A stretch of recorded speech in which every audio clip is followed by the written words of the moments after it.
ఈ వారం మేషరాశి వారికి ఎలా ఉందంటారు? మేషరాశి 5 గ్రహాలు బ్రహ్మాండంగా యోగిస్తున్నాయండి. ప్రధానంగా జన్మచంద్రుడు, ద్వితీయ గురువు, చతుర్థ శుక్రుడు, లాభగతుడైనటువంటి శని, 6వ రాశిలో కేతువు. అదృష్టకాలం కొనసాగుతుంది. శుభ ఫలితాలుంటాయి. ప్రారంభించిన పనులు త్వరగా పూర్తవుతాయి. వృత్తి, ఉద్యోగ, వ్యాపారాల్లో శ్రద్ధ పెంచండి. ఆశించిన ఫలితాలు త్వరగా వస్తాయి. మీరు దేనికోసమై ప్రయత్నం చేస్తున్నారు, మీ మనసులో ఏ కోరిక ఉన్నదో, ఏది సాధిస్తే నాకు అనుకూలంగా ఉంటుందని భావన చేస్తున్నారు, ఆయా రంగాల్లో ఆయా విషయాల్లో మేలు చేకూరుతుంది. మనోబలంతో నిర్ణయాలు తీసుకొని వాటిని అమలు చేయడం ద్వారా విజయవంతమైన ఫలితాలను సాధిస్తారు. అవరోధాలు తొలగుతాయి. సామాజికంగా పేరు ప్రతిష్టలు పెరుగుతాయి. ధనధాన్యాది యోగాలు వృద్ధి చెందుతాయి.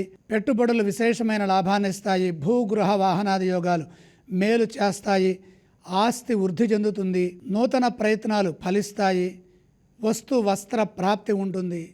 పూర్వపుణ్యం సదా ముందుకు నడిపిస్తుంది. ఆత్మవిశ్వాసంతో లక్ష్యాలను పూర్తి చేయండి. వారం మధ్యలో కార్యసిద్ధి గోచరిస్తోంది. బంధుమిత్రులతో కలిసి ఆనందించే అంశాలుంటాయి. ఉత్సాహంగా కాలం ముందుకు సాగుతుంది. ఈ రాశి వారు ఏ స్తోత్రాన్ని పఠించాలి?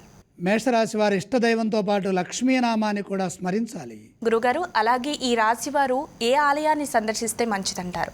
లక్ష్మీ దర్శనం శుభదాయకం. అలాగే ఈ రాశి వారు ఏవేవి దానం చేస్తే మంచిదంటారు గురుగారు? 5 గ్రహాలు దివ్యమైన అదృష్టాన్ని ఇస్తున్నందువల్ల దానాలు అవసరం లేదు.